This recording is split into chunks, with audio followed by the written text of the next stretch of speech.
Fala, meu povo, bom dia, tudo bem com vocês? E aí, como é que tá a luta nessa quarentena? Aqui tá falando o professor Giovanni.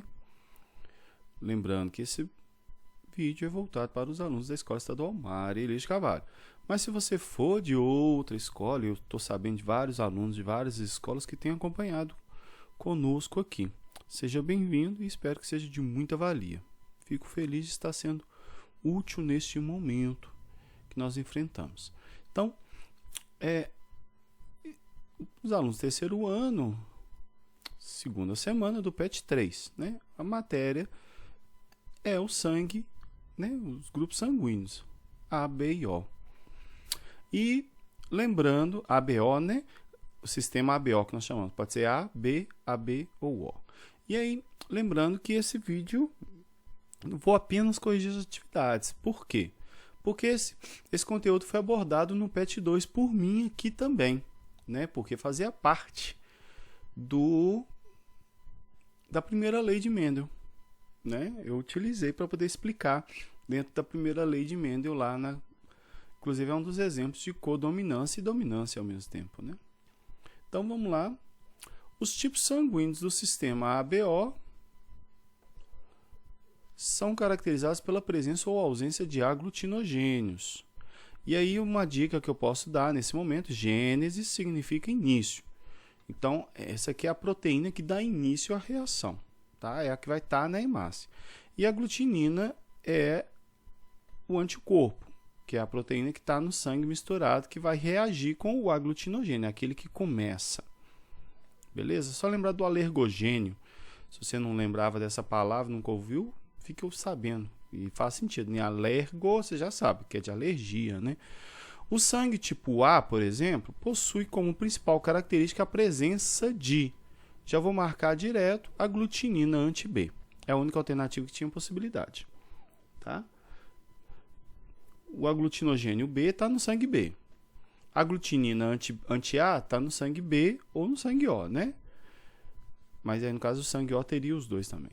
A glutinina anti-A e anti-B, esse aqui é o O. Esse aqui é o O. E de aglutinogênio A e B, esse aqui é o sangue AB. Beleza? Então, sangue A, aglutinina anti-B e aglutinogênio A. Beleza? 2. A letra ficou um pouquinho pequena, mas acompanha aí e vamos embora. Compreender o sistema ABO é fundamental para evitar possíveis danos à saúde no momento de uma transfusão sanguínea. Beleza? Imagine, por exemplo, que uma pessoa com sangue tipo A receba uma doação de sangue tipo B. Olha, acompanha aí. Essa ação poderia ocasionar a morte do indivíduo, uma vez que podem ser formados aglomerados de hemácias. Elas se embolam, tá? Uma nas outras, que obstruem a passagem do sangue. Isso é o que chamamos de aglutinar. Tá? Isto ocorre porque, já vou marcar também de cara, no plasma do receptor existem aglutininas anti-B. Tá? Então, ele é A e ele tem aglutinina anti-B, que ataca as hemácias do doador, que tem aglutinogênio B. Tranquilo? 2, 3. Imagine que um homem de tipo sanguíneo O, não é 0, né? Case-se com uma mulher de sangue tipo AB. Então, o homem O e a mulher AB. Qual é a probabilidade de esse cruzamento gerar descendentes de sangue tipo O? Ela é nula. Tá? Agora, qual das duas nulas? E aí eu coloquei, já marquei aqui a letra D, que é nula, pois sempre vai ter ou sangue A ou sangue B. Por quê, professor? Vamos lá. O sangue AB da mulher, ele é dominante A ou dominante B, né? As duas possibilidades de gameta que ela vai formar. Já o homem, que é O, ele é recessivo e recessivo. Então, quais são as possibilidades de cruzamento? A com recessivo e B com recessivo. Então, olha aqui, ó. Essa é a possibilidade. Não tem como eles terem um filho AB, porque ele teria que ter um dos dois para poder formar, né? Beleza? Se o filho nascer AB, ele é do padeiro. 4. Um casal tem 2 filhos. Em relação ao sistema sanguíneo ABO, um dos filhos é doador universal e o outro receptor universal. Tranquilo? Considere as seguintes possibilidades em relação ao fenótipo dos pais. Um deles pode ser do grupo A e o outro do grupo B. Vamos lá, primeiro, de novo. Um casal tem 2 filhos. O casal tem 2 filhos. Em relação a isso, um dos filhos é doador universal. O que é doador universal, professor? O. Beleza? E o outro é receptor universal. Então, ele é AB. O casal e os filhos são do mesmo, tá? Esse aqui, ó, é o caso do que eu estava falando lá atrás. Ó. Mesma coisa, só você lembrar. Para poder casar, o pai era A e a mãe era B. Né? Os pais, fenótipo dos pais. Ou vice-versa, né? Um dos dois tem que ser A, o outro AB. Se fosse AB, não teria como ter O. Os dois sendo AB também não tem como ter O. Beleza? Então, ou é a A ou é a B. Né? Um dos dois é A, o outro é B. Com recessivo ambos. Né? Ambos vão ter recessivo. Seria o Izão A com o Izinho. E o outro Izão B, o genótipo seria esse, com o Izinho. Não é? Aí, em um dos cruzamentos deu o O e no outro cruzamento deu AB. Então, apenas a afirmativa 1, né, está correta. Então, letra A. Apenas 1 está correta. 5. Se um homem apresenta o tipo sanguíneo O e uma mulher o tipo sanguíneo AB, qual a probabilidade desse casal ter uma filha do tipo sanguíneo B? Vamos lembrar? A mulher é tipo A e B. Então, ela produz gametas IA ou IB. E o homem só produz O. Então, os dois cruzamentos possíveis para eles seriam esses aqui. Ó. Beleza? Ou A ou B. Então, eles têm 50% ou meio, né, de ter um filho com o sangue B. Tranquilo? Mas agora a pergunta é muito específica. É uma filha. Né? Se é uma filha, qual é a probabilidade deles terem uma filha? Ou tem filho ou tem filha, né? Então, é metade. Meio. 1 vezes 1, 1. 2 vezes 2, 4. 1/4. Beleza? Conseguiram acompanhar? Esse eu não fiz o quadro pronto. Deixei o espaço aqui para fazer a conta. Acompanhou o raciocínio? Conseguiu, né? Se não conseguiu, volta, manda depois no privado, manda mensagem por aqui e a gente esclarece de novo de qualquer dúvida que possa ter ficado. E aí, eu deixei atividades, né, da segunda lei de Mendel do livro, né, do Amabs. Vamos lá, corrigindo. Uma determinada raça animal, a cor preta, é determinada pelo alelo dominante Mzão. Então, olha lá, preto ou Mzão. E a marrom, Mzinho. Beleza? O Bzão é a cor uniforme. Como assim? O bicho seria todo da mesma cor. E o Bzinho com manchas brancas. Pensou um cavalo malhado? O bicho ficou malhado. Uma vaca. Esses dois pares de alelos autossômicos segregam-se independentemente, ou seja, cada um está em um cromossomo. A partir do cruzamento, olha aqui, ó, heterozigótico para um, monozigótico recessivo para outro. Heterozigótico para o outro e monozigótico para um. A probabilidade de nascer um filhote marrom com manchas é... Então, olha, marrom com manchas vai ser totalmente recessivo. Né? Homozigótico recessivo para os dois genes. Beleza? Com manchas, marrom com manchas. Então, vamos lá, vamos fazer o cruzamento. Esse primeiro aqui, ele vai formaria esses gametas, né? Sumiu a palavra. E aí a gente vai observar que aqui e aqui são iguais, então a gente não precisa de usar. Lembra? Sempre quando for igual a gente não precisa de usar. E o outro, mesma coisa, porque lembra, eles são homozigóticos para um dos genes. Em ambos os casos, eles são heterozigóticos apenas para outro. Se eles fossem totalmente homozigóticos, eles formariam somente um tipo de gameta. Então aqui nós temos que fazer apenas cruzamento para 4, tá? Para 2 tipos, né? Que vai dar 4 ao todo. Não precisa dos 16.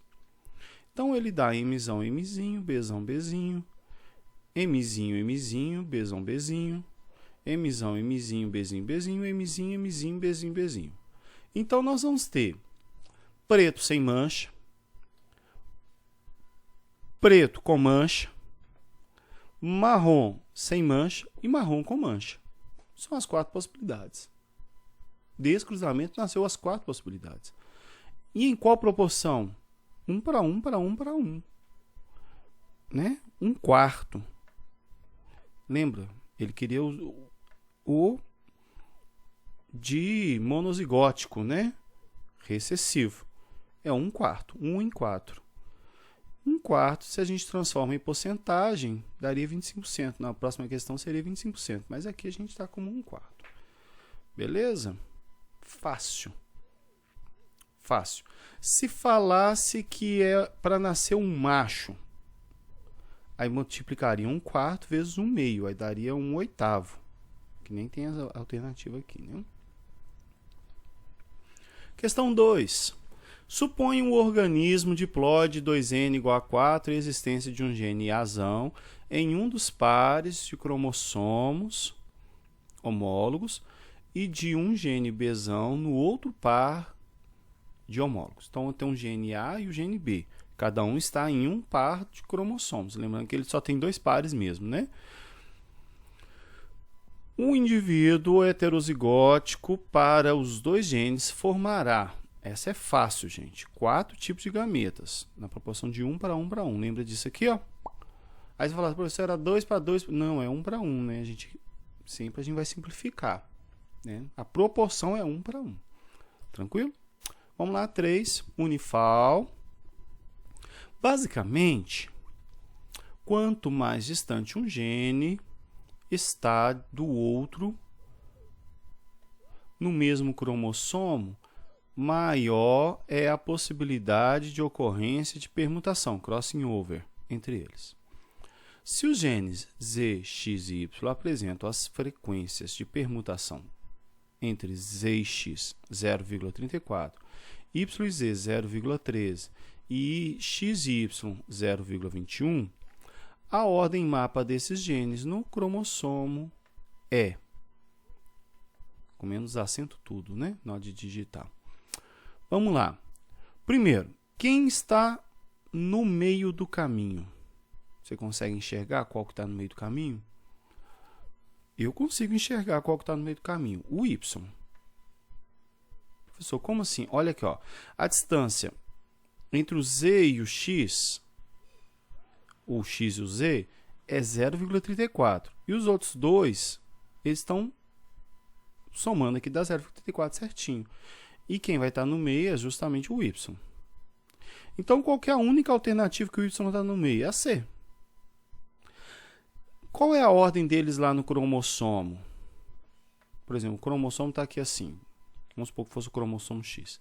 Um está aqui, outro está aqui, outro está aqui. Né? Claro que não necessariamente nessa proporção de distância, né? Porque esses dois aqui, geralmente, né? Entre o Y e o Z tem menor distância. E provavelmente o X é que está na ponta, mais para a ponta. Mas aí tem que ver a proporção de crossing over, né?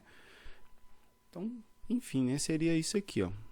Seria assim, o X, o Y e o Z, ou vice-versa. Nesse caso aqui, nós não vamos entrar nesse merecimento, não. Tranquilo?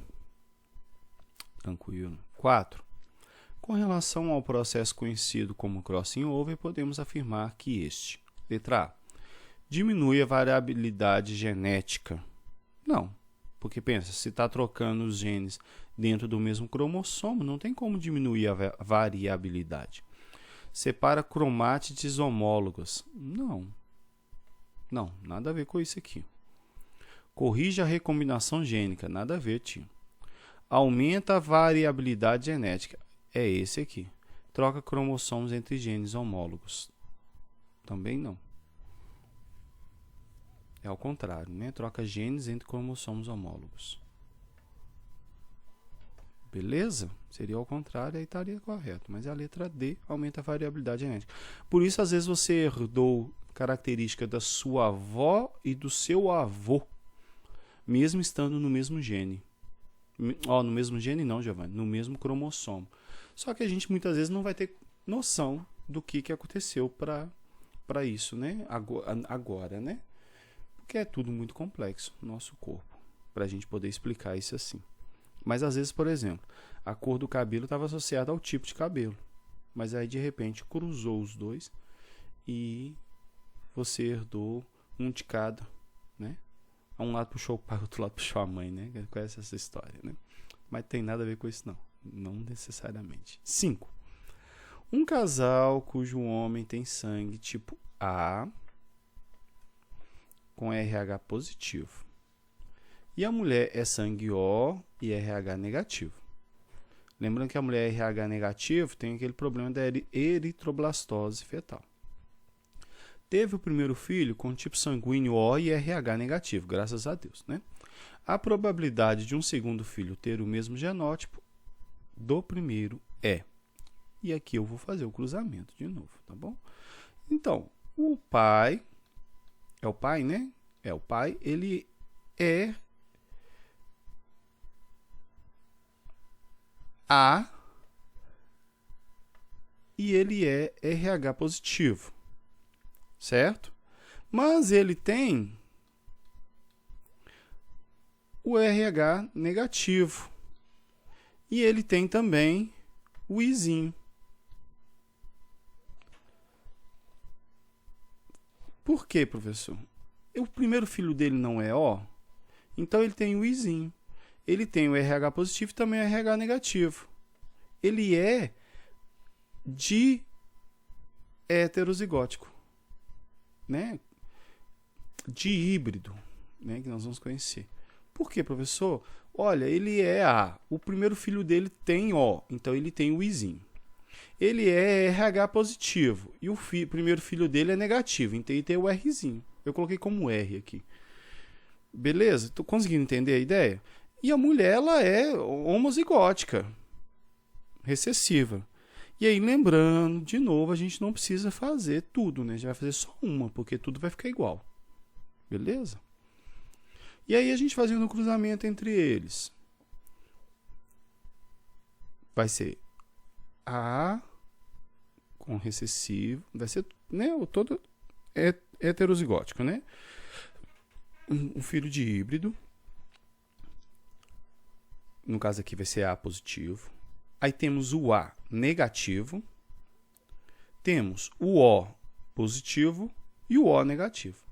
Então, temos o A positivo, A negativo, o O positivo e o O negativo. E aí a pergunta: qual a possibilidade de ter O negativo de novo? Beleza? Quanto, professor? 1/4. Todo mundo conseguiu ver? Esse aqui, ó, O negativo, 1/4. Traduzindo 1/4 em